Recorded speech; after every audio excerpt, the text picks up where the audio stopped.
Nervous about the volatility of public markets? Looking to invest in Canadian real estate but not finding the right opportunities? Neighborhood Holdings may be an option. Nearly 10 years of consistent performance, Neighborhood aims to provide stable income while preserving invested capital, target net yield above 8%. At the heart of the strategy is Neighborhood's mortgage product portfolio of first position 100% residential mortgages across Canada with an average loan to value under 55%. Neighborhood partners with mortgage brokers and financial institutions to support quality borrowers in transition who may not currently qualify for traditional financing and have a temporary need for capital. Neighborhood's portfolio has no exposure to commercial, construction, or bare land properties, is geographically diversified across major urban and suburban centers in Canada. Check out the links in the description or visit neighborhoodholdings.com to view the offering memorandum for investors and advisors or to explore mortgage broker partnership opportunities. This is not advice. Please consult a professional advisor before investing a loonie in any of these investments. Before we get started, I just want to remind everyone that this information discussed today is not intended to be or construed as investment advice. Please consult a professional advisor before putting a loonie in any of these financial markets. The dirty secret is that no one's ever going to get paid back. People have the shortest memories when it comes to investment. We just got to get Keith into Bitcoin. Hey, there's a bubble.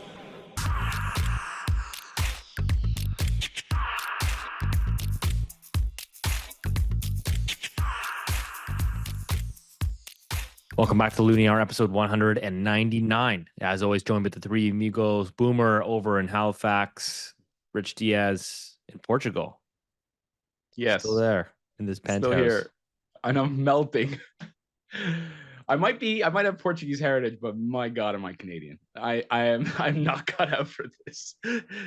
It's like 35 degrees. It's beautiful and sunny, and all I want to do is hide in the shade. So what's farming? On the farm? What's the work routine for people there? When do they start their day? Pretty early, actually. So there's a lot of activity around like 6. So if you've got cows, you've got to milk them every day. Are you milking them?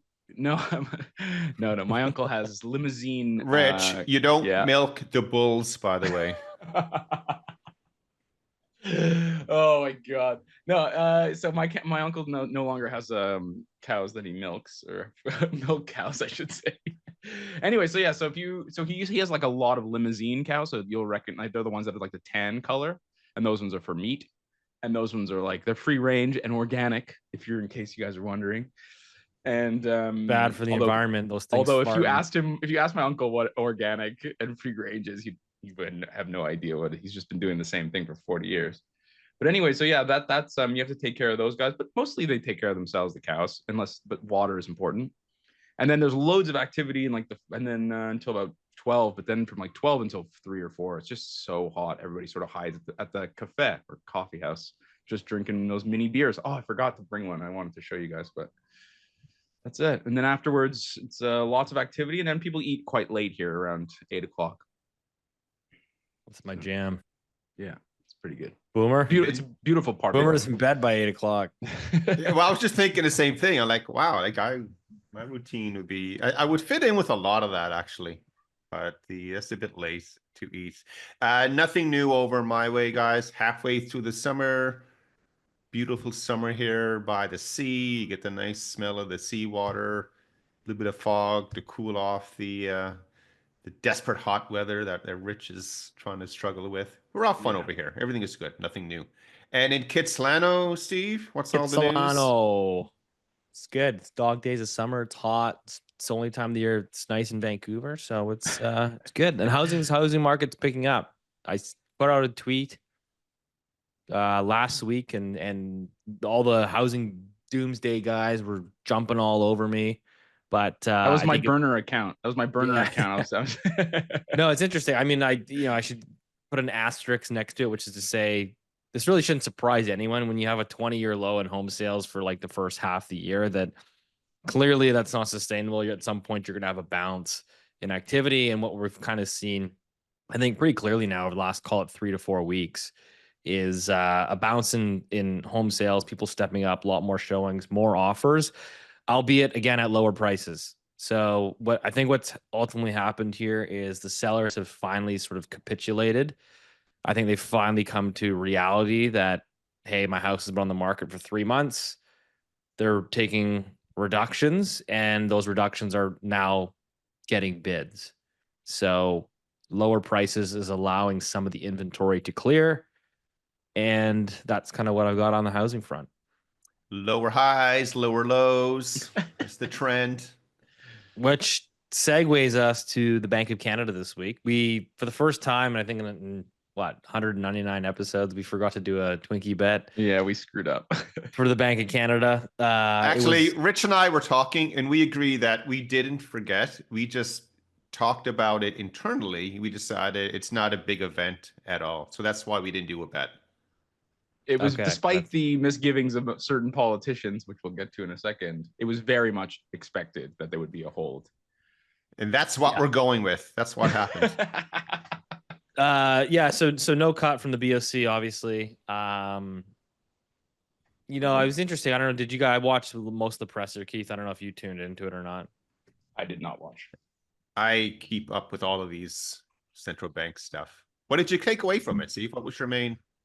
I mean, he left the option open, obviously, for future cuts. So it wasn't like, hey, listen, we're done, and you know, the next move's a hike or anything like that. I think it was more they kind of laid out three scenarios, basically, like we're gonna have to wait to see what happens with the tariff stuff before we start, you know, making for future adjustments to monetary policy. And so they basically gave you like scenario 1, scenario 2, scenario 3 based on how the tariff war plays out, which is you know, does it escalate? Does it de-escalate? Or does it sort of say status quo? And so based on that, I think that's the direction the BOC is going to take. You know, Rich, they flagged inflation, you know, moving higher in recent months.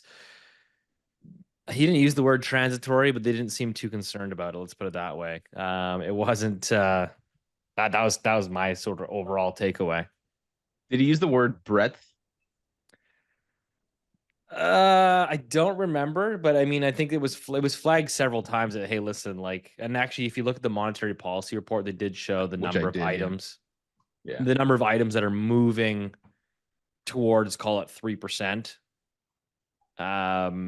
Was flagged. I think they did a few super box real quick before they had the presser to try to get. They did what? This one.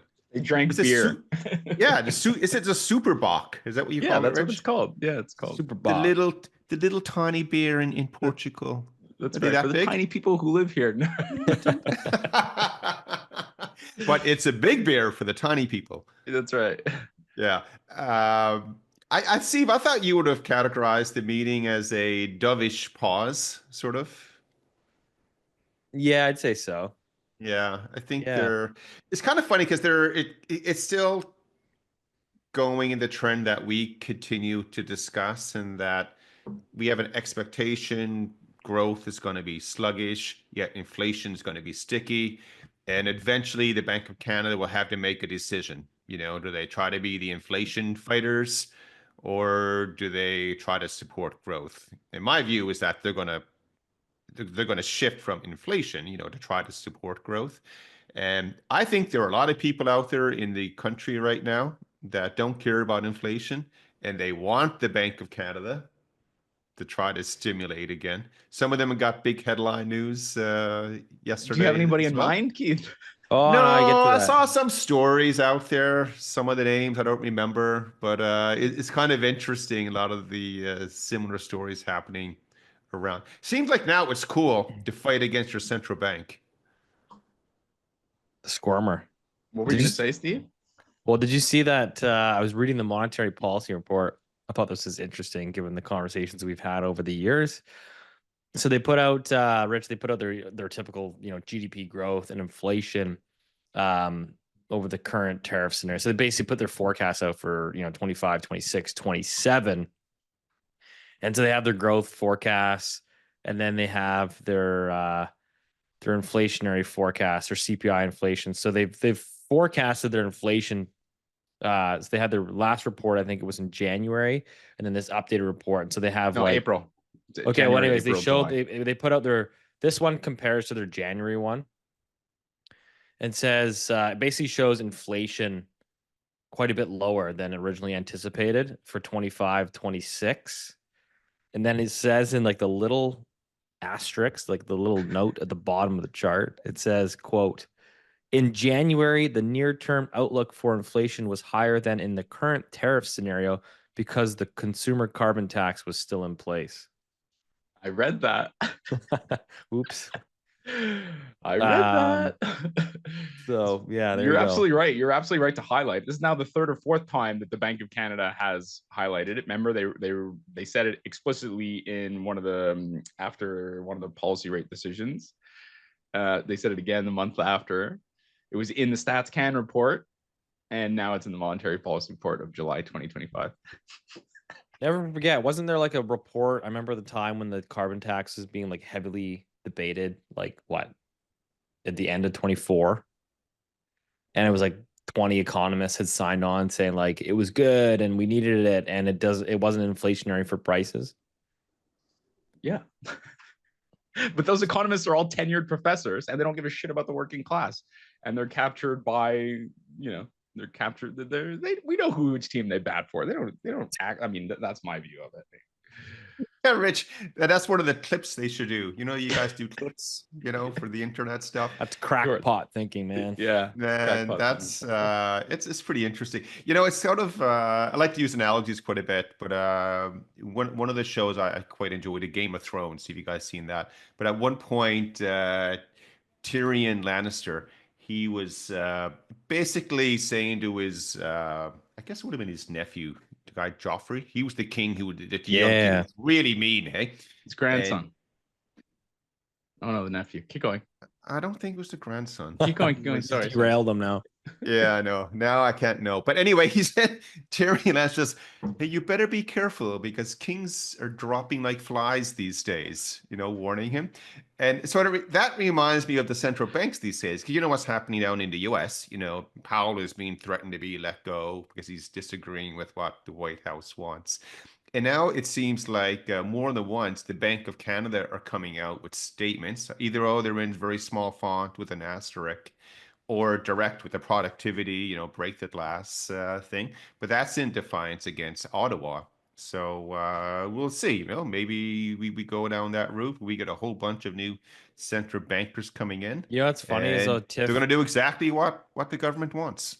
Tiff actually mentioned in his presser, someone asked a question, and he effectively said, the world is changing, and I can't speak for Ottawa and what they should do, but like, we need to get our product to Tidewater. He effectively Did he really said say those words, Tidewater? He said Tidewater. He didn't necessarily use it in that sort of lingo, but you can clearly articulate what he's saying without saying it. So I don't know. No one remembers what is said before the word "but." By the way, I always laugh and say, "Well, I don't want to give an opinion on something, but," and then they do it. So it is a good point, though. They're basically saying, "Hey, you got to get your house in order." I'm really happy you brought that up because now I think this is the second time he's mentioned specifically energy exports. Yeah, well, I mean, Tiff's on the right track. Speaking of all this rate cut stuff, though, there's one person that wasn't too pleased. Friend of the show, Doug Ford, post Bank of Canada announcement. I'll tweet him here. He says, "I'm shocked by this decision. As we stare down economic uncertainty that's putting hundreds of thousands of jobs at risk, it's never been more important to stimulate economic growth and keep Canadians working. Rather than wait around and let President Trump's tariffs do even more damage to our economy, the Bank of Canada needs to cut interest rates now." It's a lot to unpack there, isn't it? Yeah. Or maybe it's just all one big. He's taking a page out of Trump's playbook there with bashing the central banks. But he bashed them at the same time, though. So it's kind of interesting, with that. So from his perspective, first of all, I don't think you should be. Well, let's just see here. On one hand, I was going to say you shouldn't be critiquing or criticizing the central bank. But I don't think about more. I think, why can't you? We're doing it. So why can't anyone do that? However, you would, if you're in Ontario and you're the province, you're the premier of the province, you would have to be worried about growth. So you would want rates to be cut to help stimulate. I mean, I totally get why he would say that. Yet it was kind of funny to see it come out within what, minutes or 30 minutes after the announcement? Like, what did Remember you what he think, said? Rich? Was it last 2 months ago where he's like, listen, we've got a lot of unsold condos sitting around. We need to cut interest rates. So clearly I think he knows who's buttering the bread. I mean, my suggestion is that, and we may or may not have some people who work for him listening. It was just, can you please introduce Doug Ford to the Loonie Hour? Because he would have learned by listening to the Loonie Hour about something called an overnight index swap, and how that market has been pricing in that there would be no cut for at least a couple months, with a 95%, which is a 95% probability that there'd be no change. And he also would have heard me go on and on and on about how lower interest rates is not a panacea for the problems that Canada has. And, we've had this, we are addicted to low interest rates. Canada is, or was. This has hurt our economy in many, many ways. Misallocations of capital, bifurcating people on the state of their assets, equity issues, inflation. It's affected productivity and investment. It's hurt our currency. And lowering our interest rates below the inflation is the mistake Mark Carney made in February of 2008 or whatever it was. Maybe it was 2009. But yeah, I just thought I think it's embarrassing, frankly. I know, Keith, you make a good point, which is he has every right to criticize the central bank. We do it. Why not him? I think this is just like when Donald Trump does it. I think it's Banana Republic stuff. I think it's completely inappropriate for a politician to say it. Because there would be other avenues to do it, of course. Of course. Yeah. Of course. You just pick up the phone and, call them, TIFF, go, and you get them. Yeah, I mean, they're all part of the same country club. He knows how. I'm sure he knows how to get in touch with Tiff Macklem. So, well, Rich, you mentioned like the low interest rates. Everybody's sort of going back to everyone's like the whole country is essentially addicted to low interest rates. I mean, the households are, because they're up to the gills for houses and pre-construction condos, and the developers, all their pro formas are based on low interest rates and high land prices and foreign money flooding into the country. And obviously we know exactly what's happened to the real estate sector, or really the Canadian economy, when rates effectively went from 0 to 5%.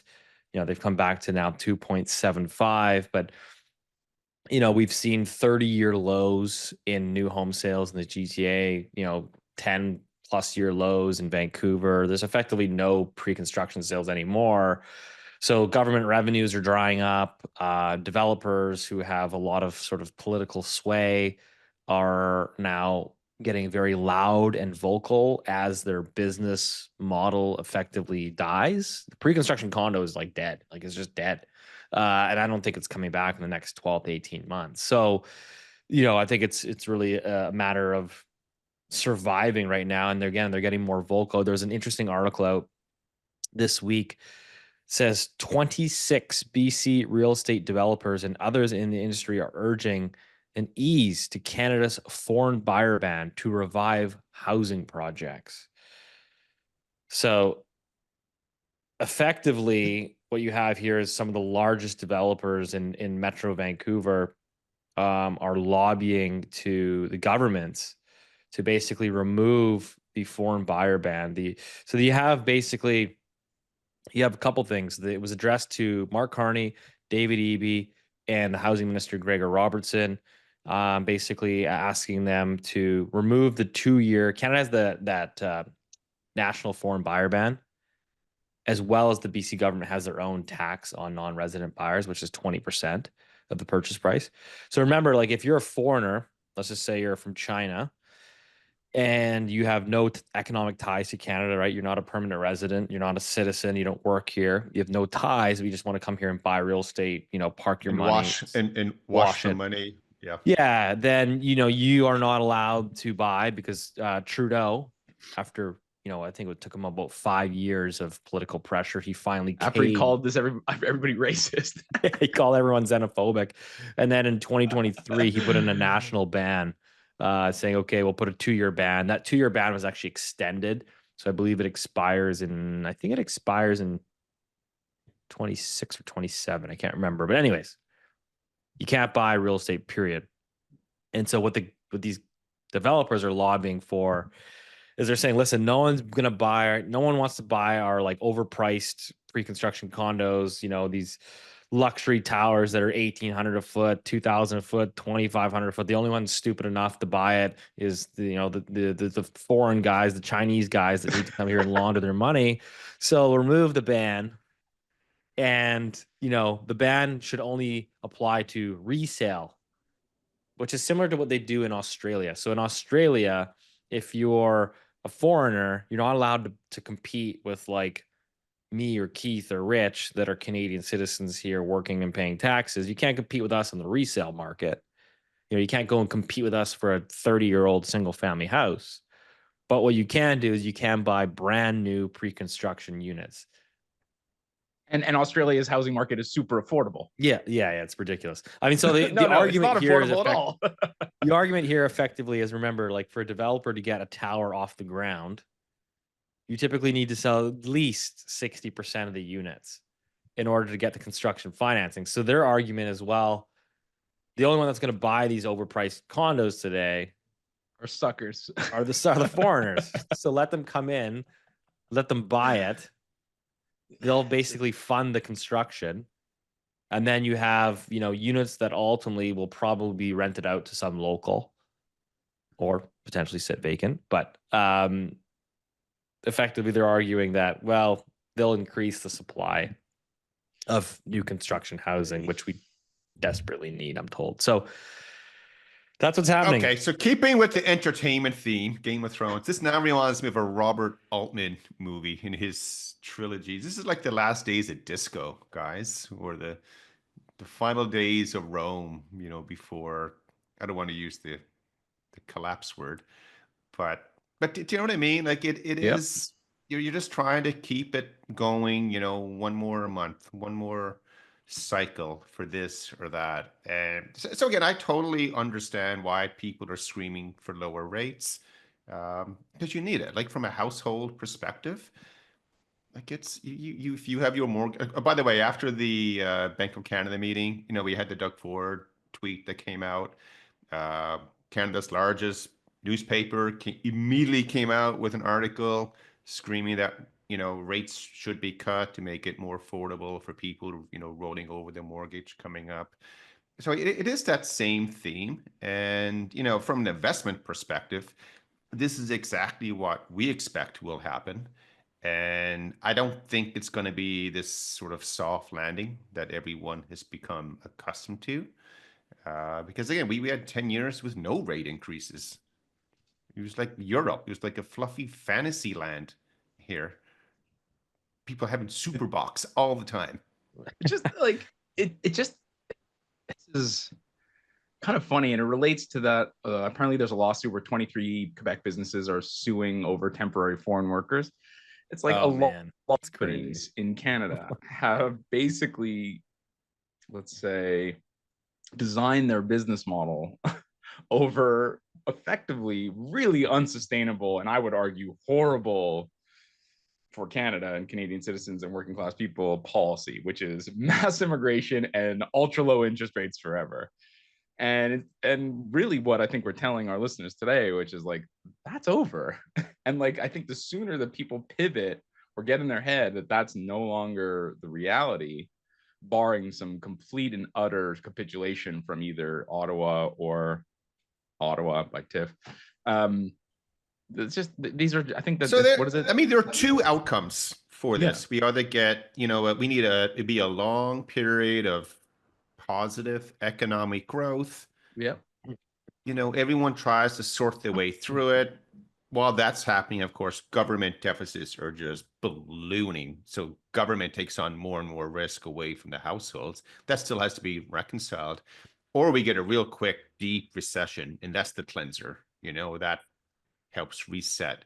And if you ask anyone who's involved, I think everyone will say, I'd rather have that long, sluggish period, because maybe we can work our way out of it. And that's what everyone is hoping for right now around the world.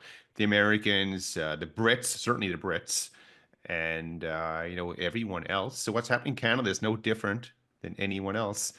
And again, these last few days, the Bank of Canada had a chance to save everyone again. By the way, everyone, they'll get another chance in September. So that will be a live meeting, by the way. That will be an almond croissant bet day. Jeez, you should. Yeah, we should. I do want to just sort of summarize. I think we should keep an eye on that that foreign buyer ban if it gets removed from Carney. So, Bob Rennie, who's called like the condo king in Vancouver, he's the largest. He runs the largest pre-sale marketing firm in Vancouver, and I don't know if in Canada, but they're massive. Anyways, he was pre-election. He came out in an interview and said, "I'm working with Carney. I'm lobbying Carney." And he was sort of talking about the removal of these foreign buyer bans, getting, outside capital back into housing to fund the new construction. So I would be very, very curious to see if Carney quietly tankers this ban. So keep an eye on that over the next sort of 6 to 12 months, because I think we are reaching that critical tipping point, right? Which is So, Steve, what would be the downside? I mean, I can see why it was done 2 years ago, from a political perspective. If they removed it now, would there be a backlash, or is it just simply... I think the political backlash would be huge. How do you sell that to the general population that does not understand how condos get built in this country? Elbows up, tariffs, Trump, tariffs. Yeah, elbows up. there's no way you can't. We I just just don't know how made you a can- national, but we just made a national decision on all that stuff, and it didn't matter then. I'm not sure. I think you'll see it would. Ottawa I think it coming would up go. with whatever they want now. To try Well, to I think it jam would go through. over so poorly, but I think what they can argue is that, well, we need, more new housing and these guys are going to fund it. I just think that's going to be a really hard sell to the general public. My view is that, housing, like, listen, if you can't deliver the product because it's not affordable, like maybe you got to change your product. If there's no demand for your product, then maybe you got to pivot your business.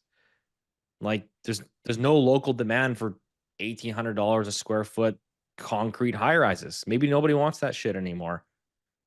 Like build something else.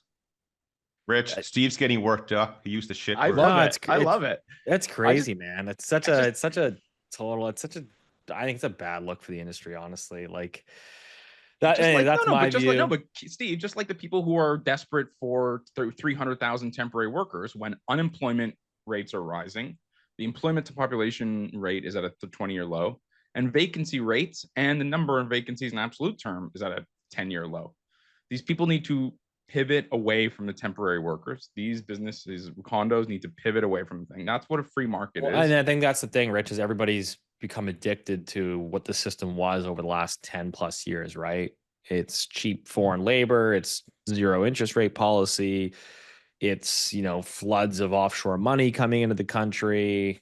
No price discovery in the bond market. No price discovery, like number go up. And that's what everyone's got used to. And now we're going through obviously the cleansing and the pain, and everyone's clamoring at the government to go and change it. I mean, my view personally from the real estate side is there's lots of demand for like multiplex stuff that's coming through the pipe now, low rise, wood frame, multiplex, tons of demand for it. It's getting built because it makes sense. It's what people want and people need. It's these young families that need 3 bedrooms. It's like, the 500 square foot tower on the 38th floor, that sells for $1 million.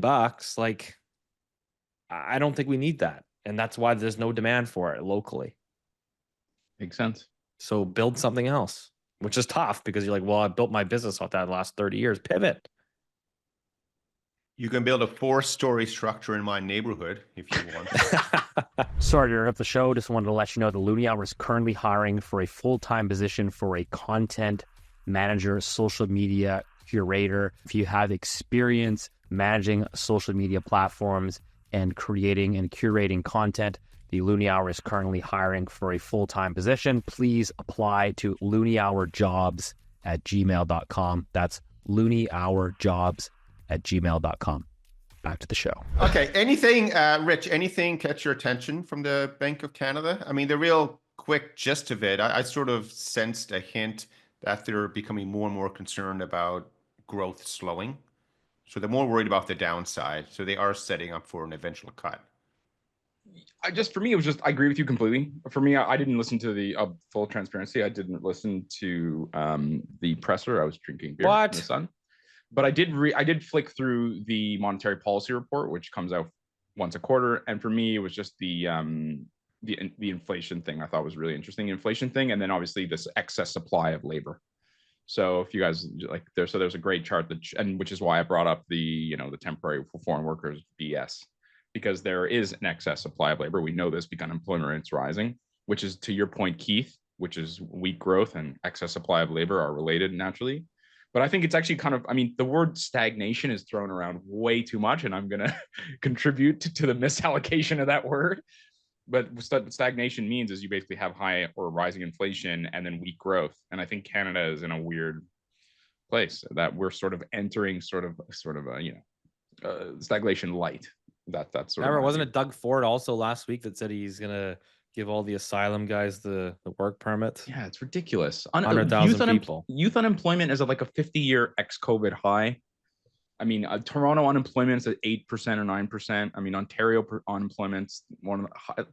We do not need temporary foreign workers. We need companies to pivot and start either training or absorbing some of this excess supply. And that's what it says on page 7 of the monetary policy report.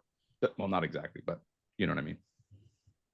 Okay. I think Canada also recently, Rich, I think they were talking about the so my understanding with the Doug Ford thing is 100,000 asylum guys are just sitting in hotels in Ontario waiting to get permits, and then we're actually paying for their hotel. So that anyways, there was an announcement because there's been a lot of uproar on Twitter recently, social media, where when you're running a expected $92 billion deficit, you got to start trimming the fat somewhere. So what they've announced is they're going to end the federal funding of these hotel accommodations for asylum seekers.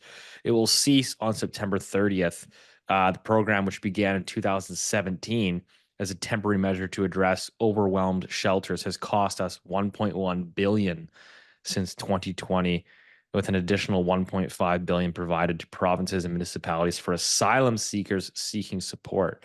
Effectively, what they're doing at its peak in late 2023, the federal government was actually renting rooms across Canada from Vancouver to Atlantic Canada, an average cost of $200 a night, basically paying for these asylum seekers to live free in these hotel rooms. So that's ending. So there's $1 billion. We're down to 91.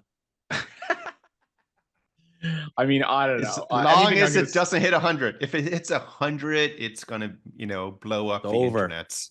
There's nothing I can say about this subject that's not going to get me in trouble. So I'm just going to bail. All right, let's move on. So just I'll bail you out. But again, to the overriding theme, we continue on this trend where this system, no matter whether it's housing, population, we need a cleansing moment for it.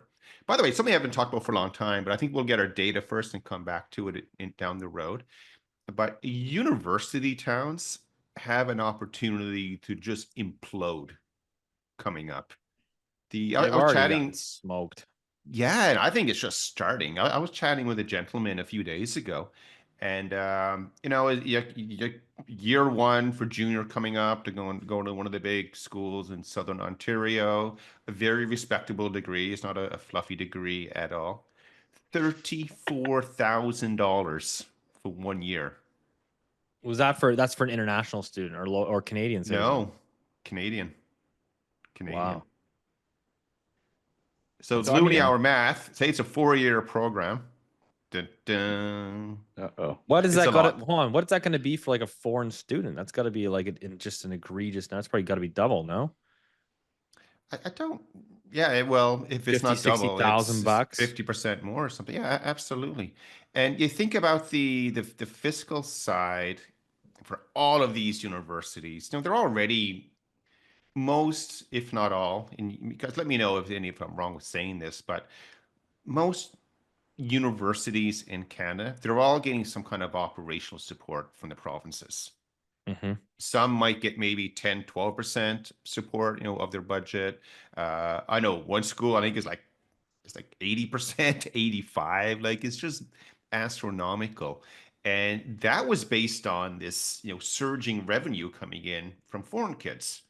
So if that's going to cap somewhat, or if all of a sudden people just say, you know what, like 35 grand a year, that's just too much money, for that. They're going Especially to when come under you're, pressure. sorry to interrupt you, Keith, but especially when there's no guarantee of job or PR at the end of that expenditure. Yeah, now some degree, like for this gentleman, I'd be shocked if his kid did not, if he's successful with it, he's going to have a very nice career coming up. He absolutely will. But there are equivalent degrees for that same 35 grand. But the point is that if the university fiscal side continues to deteriorate, because remember, they're all, a lot of their costs are fixed. So like, you mentioned a tenured professor earlier, Rich. Try axing one of those guys, forget about it.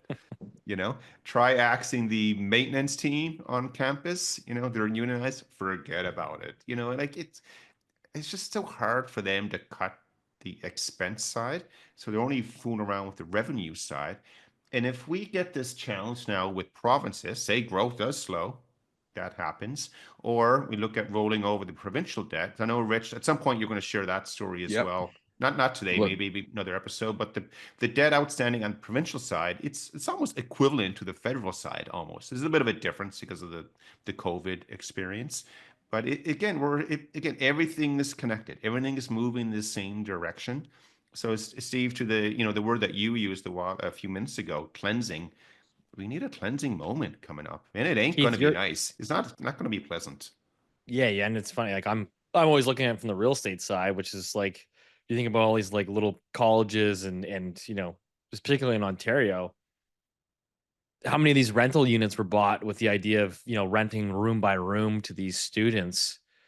You're seeing the resale prices are down 30%, the rents are plunging, and now you got this drying up of these international students, higher vacancies, lower rents. I mean, those markets are just getting crunched, and I have to think it might even get worse. See, all this, I'm really optimistic. This is all, I mean, you mentioned pain, Keith. I think that's coming. Steve, you mentioned pivoting. I'm optimistic that for the first time in 10, 15 years, that hopefully entrepreneurs, people who want to put capital to work, are going to stop playing the interest rate game, are going to stop playing the human trafficking game. I'm exaggerating, but you know what I mean? Basically that population growth, that kind of unsustainable, insane population growth policy game, and hopefully start investing in real companies that do real things and contribute to our productivity and real business. Yeah, real businesses that produce real products and services. And that to me is my takeaway from all of this conversation. Is like people are just like, I guess Rich. Yeah, you're 100% correct. Because you think about which part of our economy has been receiving the most capital, who's been investing the most in our economy over the last decade? Real estate. It's government. Government. I mean, it's government. Aside from real estate, it's been government doing that. Yeah. And I would argue, the reason it's not the private sector, because they're trying to figure out, okay, you have the real estate market, of course, and that's a big machine, that was churning, but the opportunity wasn't there to come in to build or invest or whatever at a very attractive rate where the amount of risk you're taking, you're going to get paid for it. So you're right, Rich. Once we go through some kind of cleansing, now that we're off the floor from the zero rates, negative rates, and all. By the way, QE is going to come back, everyone. Just get ready for it. I really hope not. But Keith, it will creep up. Someone's going to come in. We're saying the same thing. We agree. Yeah. Capital's going to come flying back in, but not yet. You got to get that cleansing first. I was just going to say, people might push back and say, well, how can you support that view? And it's like, we know that public sector employment dominated overall employment. That is quite rare. That basically never happens unless you're in an acute crisis like 2008 for about 2 months or whatever. But we know that I think something like the chart I've shared recently is like something like 40% of all 40%. Think about how crazy it is. 4 out of 10 jobs that were created since 2023 were public sector employment. That is not the sign of a healthy economy. That's another sort of one of these bubbles. That's a policy driven bubble that takes away from productivity growth, that discourages private sector investment into sectors that produce goods and services and improve overall well-being, and for all the lefties out there, increase our tax base, which we can then distribute, et cetera, if you want to do that. But anyway, sorry, just to recap, wow, Bank of Canada, that's where we started. I think Rich just added a crackpot view as well, by the way. Yeah, geez, man. Rich, God forbid the data. All I do. The Bank of Canada held rates. Correct me if I'm wrong, but I'm assuming the OIS markets haven't really moved. Like there's not really. Well, let me check. It'll take 2 seconds to check. Heath, and as we pivot now to the Fed, we also had the Fed, the U.S. Federal Reserve. Jay Powell came out the same day as Tiff Macklem, also with no cut. I didn't watch that presser, Keith. I'm sure you probably were closer in tune with it, but what was your kind of takeaway there? It was kind of the same, but just to set the stage first, though, the American GDP number came out in the morning. That was for Q2. So it's the first. When the Americans release GDP, it comes out a month after the end of the quarter. And they actually do it 3 times. So the first one is their best guess. A month later, they come out with their second best guess. And then, 3 months later, by that time, it's very old data, of course. But on the headline number, it was a really strong GDP print. So I think, was it 3, Rich? 3.1? Yeah, on the dot. And what was the estimate? 2.7? Oh, 2.5, I thought. 2.5. 2.5. So on the headline number, it was like, holy smokes. Wow, that was a really strong number. And, the dollar is blasting off because it implies the Fed, hey, why do they need to cut rates? The economy is really strong here. So that was, sorry.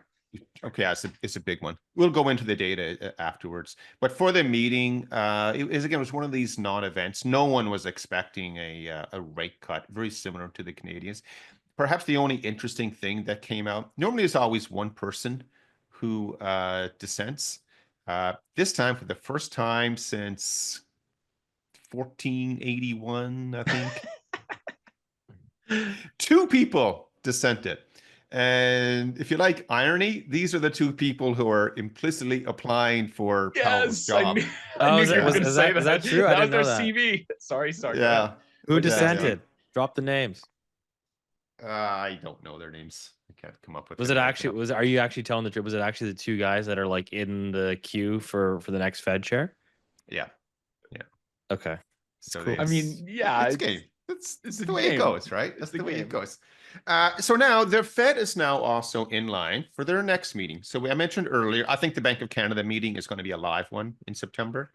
Okay, but let me just answer Steve's question, which is the probability right now is 85%. Sorry, keep going. So 85% what? No cut. In September. Yes, sir. And we still don't have a cut fully priced in this calendar year, correct? No, it's we talked about this 3 or 4 weeks ago. The whole yield curve has just been shifting higher and higher. It's just those cuts are getting priced out. So it's 67% in October and 56% in December. But that number has been creeping higher. Sorry. Yeah, so it's almost like it's a coin toss effectively in December. But I mean, so much can change between now and December that's pointless. I think what Doug Ford needs to do, Rich, is hire all the old birds in the little town that you're in, get them to charge the Bank of Canada. Rich has some great stories about who's actually running the town that he's hanging out in. So do you want to share that for 5 seconds? Well, yeah. I mean, so not this town, but in Nazaré, which is the beach town near my mom's, where my mom grew up. And it was made famous by a guy called Gareth McNamara, who rode a 100-foot wave, I want to say. I know that sounds ridiculous, but it's true. Urban myth, urban legend. No. There's like he like blew up the town for better and for worse. I mean, it was a sleepy fishing town for like 2,000 years or whatever. And then this American, was like, hey, there's a huge freaking wave there. And it happens every February or March. Anyways. and the wave is literally 100 feet tall. And he was like, I'm from California and I'm crazy, I'm gonna ride this wave. And so like, and all these Portuguese people like created this like infrastructure to help him ride it, blew up, was a really amazing documentary on Netflix. Anyways, in that town there's these like old ladies, they're babushka ladies. They actually kind of look like Russian dolls a little bit.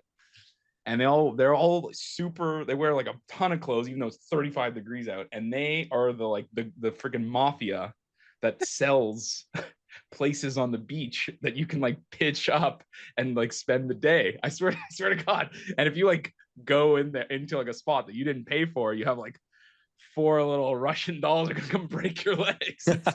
You do not mess around.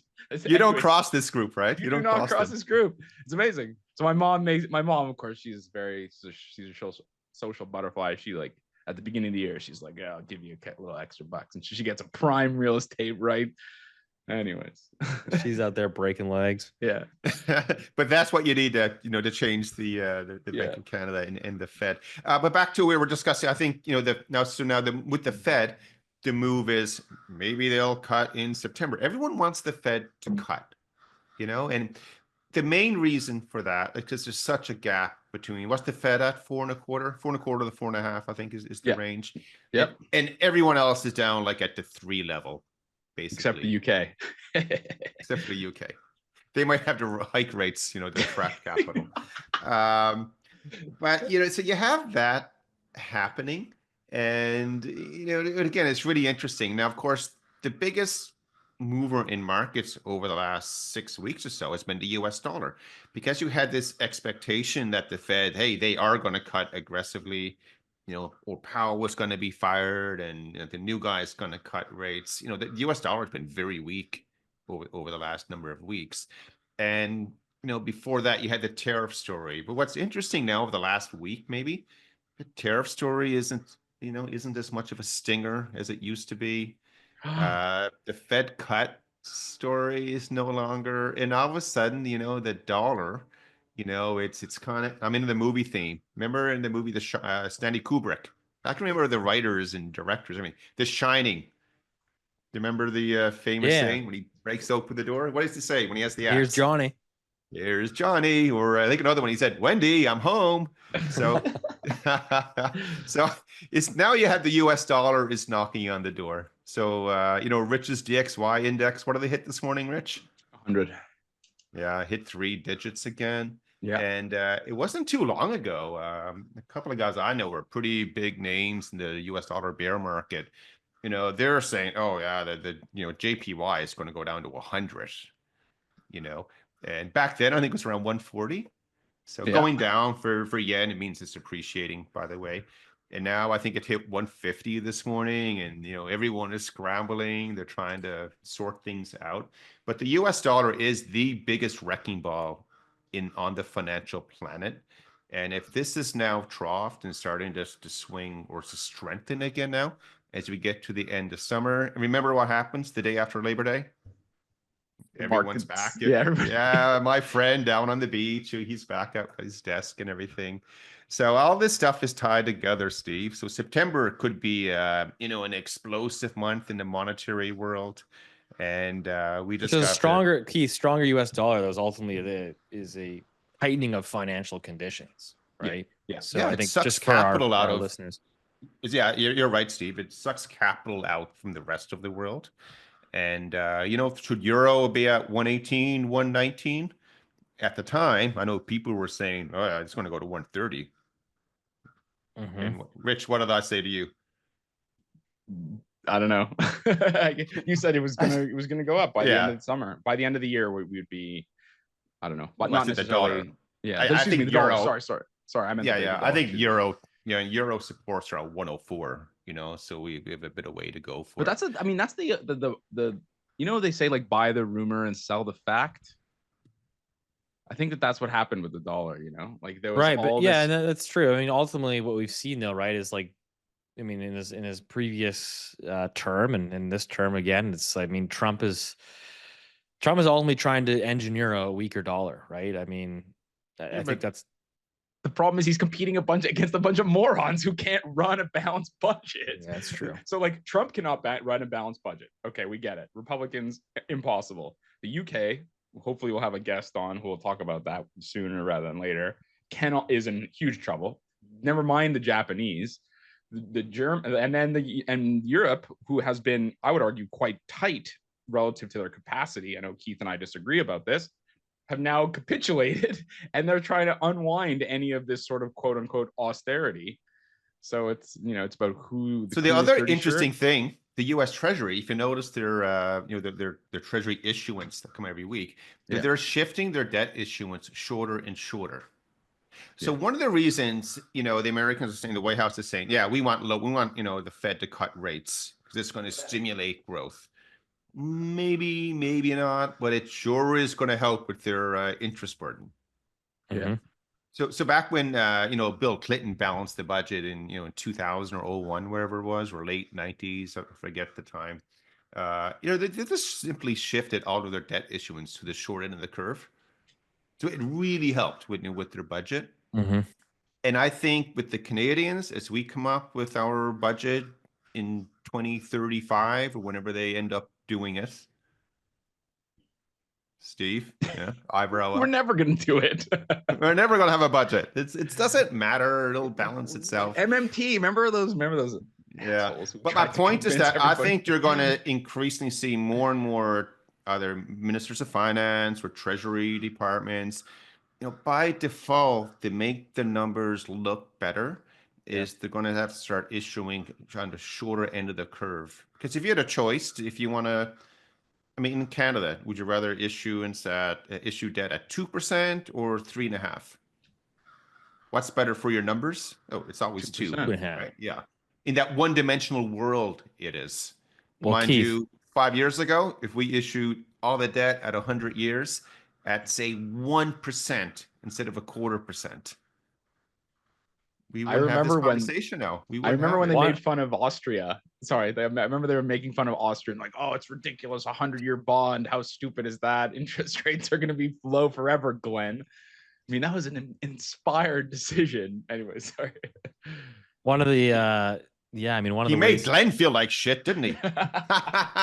One of the ways to to make that happen is to beat your central banker over the head and install your own guy that will take your orders, which is certainly the direction that we seem to be going. I don't know if you saw that interview. I actually thought it was like AI generated fake at the first time I saw it. I sent it to you guys in our group chat with Trump and Powell in the I guess the Fed building that they're renovating. They were wearing hard hats, right? Yeah, they're wearing hard hats, and he's like, "You guys are like whatever, 500 million over budget." And he's like, "Let me see that." And he pulls out the piece of paper, and Powell's like shaking his head. He's like, "This is incorrect. This is the glasses come out. Thing that's already been right." Like I thought it was a joke. It was like the funniest thing I've ever seen, but also kind of sad. It's just when that happens, all the memes that are now being created off of it. It's turning a debt crisis, guys. And that's what's interesting, Keith, is just the amount of money that's coming up. We're going to talk about this more as we go, but the amount of money that's rolling over in Canada over the next 2 years. The calculation that I've shared on the internet is what I did was I made a mistake. So full disclosure, I was lazy. And I did like a uniform distribution of debt, basically, right? So if you've got 1.4 trillion and you've got 6.5-year maturity, one divided by the other is about 200 or so billion. But really, that's not true at all. What you actually have is it's mostly front loaded. And so over the next 2 years, you've got, much more than that, almost 600 billion is going to be rolled over in the next 2 years for Canada. So short-term, long-term, Keith, it doesn't matter.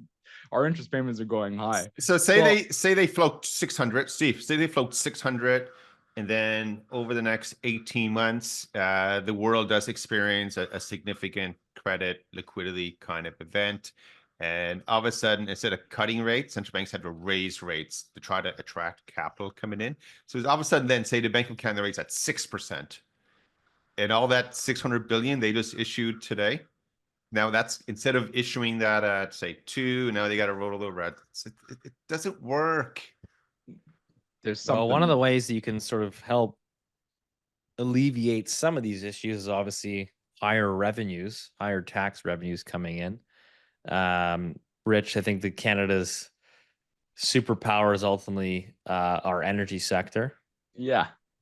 And I'm a little bit concerned that we still might not be figuring it out. I mean, we had BC's Premier David Eby there talking about windmills the other day. That he says Donald Trump doesn't like windmills, but we do, and we're going to build all these windmills. Meanwhile, BC has all this cheap abundance of natural gas. There was actually an interesting article in the Globe and Mail this week. It was an opinion piece. It says, quote, China is becoming a green energy superpower. Canada should take note. Yeah. We had some interesting thoughts. I'm worried that the Globe and Mail has been like infiltrated by the CCP. I mean, in 2 days they've written 2 puff pieces that are borderline like Chinese propaganda. I mean, Rich, 3 weeks ago they wrote a piece saying Canada should ditch ties to the United States and align with China. It's never going to happen, But the thing, what's happening over there?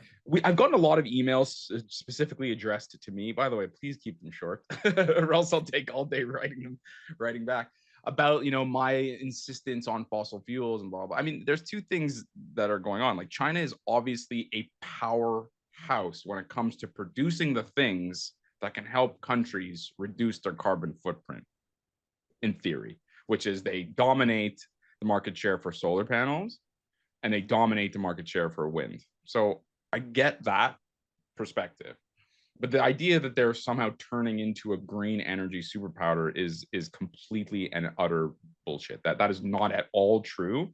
Their emissions are rising. They're bigger than the rest of the developed world combined. 60% of their energy production from coal. They're building 354 coal power plants. Their share of renewable energies ex hydro is growing, sure, but it's a fraction. And so I don't know what the Globe and Mail is telling Canada that we should be more like them. We're never ever going to be able to compete with China on a manufacturing basis with respect to any green energy, anything. So if we want to be a green energy or clean superpower, what we should do is the stuff that we have in abundance, which is water, e.g. hydro, and B, we have an amazing, incredible competitive advantage with nuclear power, which is Westinghouse. There you go, Mark Carney, as a plug for you. There's the Cameco. We have an incredible competitive advantage with these technologies. And the idea that we're going to somehow outcompete China and miss out on this like green energy, bubble, whatever, is totally and utter bullshit. I just don't understand. To me, it was borderline propaganda. I really don't get it, Steve. I don't know why I get it's an opinion piece. I understand everybody hates America right now, and there's obviously an emphasis on shifting away from fossil fuels, which I think is just a fantasy. But it's just it's not going to work. We cannot outcompete with China, and partly the reason we can't outcompete China is because of their cheap electricity prices that are from the fact that they burn incredible amounts of coal.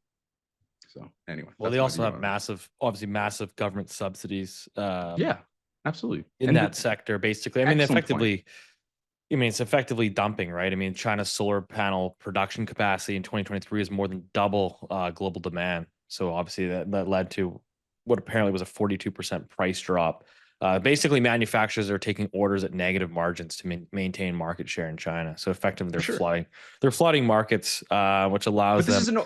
This is an old strategy, right? And this is an old strategy, and I think actually Heather, friend of the show, mentioned this, which is like, you're competing against somebody. They have the ability to effectively run at huge losses to put loads of other competitors out of business. Not to mention that they have cheap energy prices, which are for solar panels and other wind and steel products. Energy is an extremely important input into your cost, right? So it's a big chunk of your, of your input costs.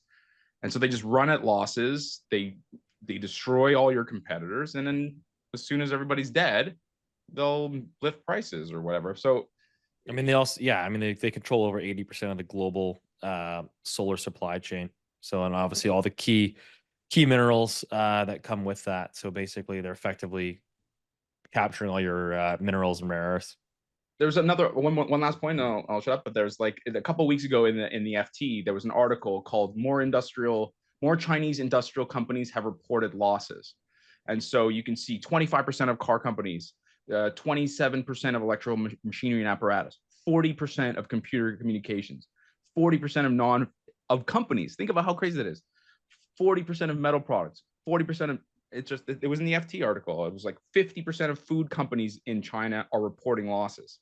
And in a that is not a sustainable model Right. So obviously, whatsoever. just yeah, I mean, as a Western manufacturer or business, I mean, how do you compete? You effectively just bankrupt entire industries in places like Canada and the United States. And then, I mean, that's where it's comes. It's ironic. I know we've chatted about this, and we've talked about Canada's, particularly under the last government, right? The affliction for net zero and electric vehicles. Yet we have 100% tariff on Chinese EVs, right? Which are dirt cheap.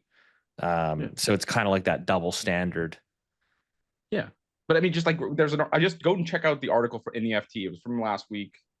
I mean, it explains sort of what's happening there, which is these companies are not profitable at all. And the CCP is doing what it's sort of always done, really, which is just dump these products onto the global market. And I don't know what the end game is here, but this idea, but the what it got me pissed off and why I shared the article originally with you guys is that I think that sorry to call them out, but the Globe and Mail should know better. I think that it's they're a newspaper of record in Canada, and the editorial standard should be a little bit higher, not let this frankly Chinese propaganda basically be on the front page of the newspaper. That's my view. I'm happy to hear some pushback, short pushback. Well, I think there is. Yeah, I mean, it's a much longer conversation, but I mean, how much of like the culture wars are even propagated by different state actors to sort of divide people and society? Like there's a lot of discussion around that, and I think that's where it gets into this like conversation moving forward of just like AI and all these like fake articles, enhanced videos. It's hard to know what you're reading today, whether it's true or not true, or who put it out or who paid for it. I mean, again, you come back to your 2 Globe and Mail articles there. I mean, these opinion pieces, like how do those even get through the Globe editorial board? Unless I mean the counter argument, again, to be fair and a little bit more balanced, is the renewables are an important technology going forward. We'll see. Canada has a massive, as a share of total electricity, as Heather has pointed out at length, Canada's renewables are way, way, way higher than China's. So let's just keep that in mind. Second thing is EVs are an important technology, and having some capacity or industry, so having a foothold or at least cracking the door a little bit to that industry might be useful. Batteries are an important technology. Maybe we should have some of the smart people at Waterloo be thinking about these kinds of things, and we should just not completely abscond on these issues. That's fine. I get that part. But I don't know. We have the answer in front of us. We have nuclear power that is just gagging for us to exploit.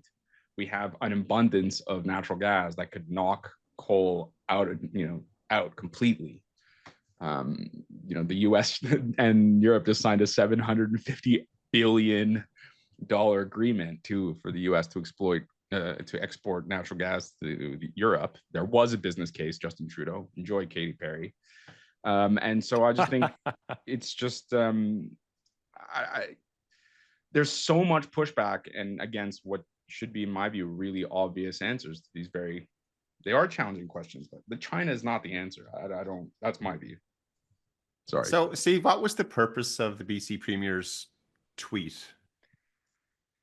I don't even know, man. That guy is just struggling to read the room. Rich and I kind of joked about this like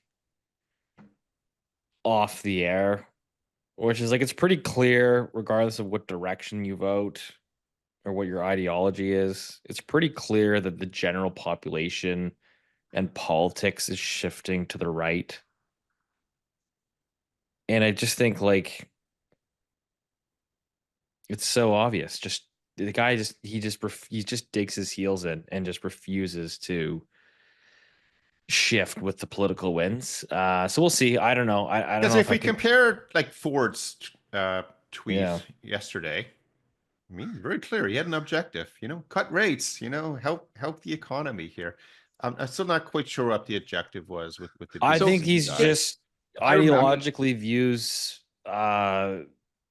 it's crazy. I mean, we can get into like it's again, I think it's a longer conversation as we get closer to wrapping this up, but like they were out the exact same week this week calling for BC Hydro, the utility hydro company is they call the power. They're looking for 5,000 gigawatt for new large clean energy projects, enough to power 500,000 homes. So they've got this huge power demand because they're pushing everyone towards EVs and electric heat pumps.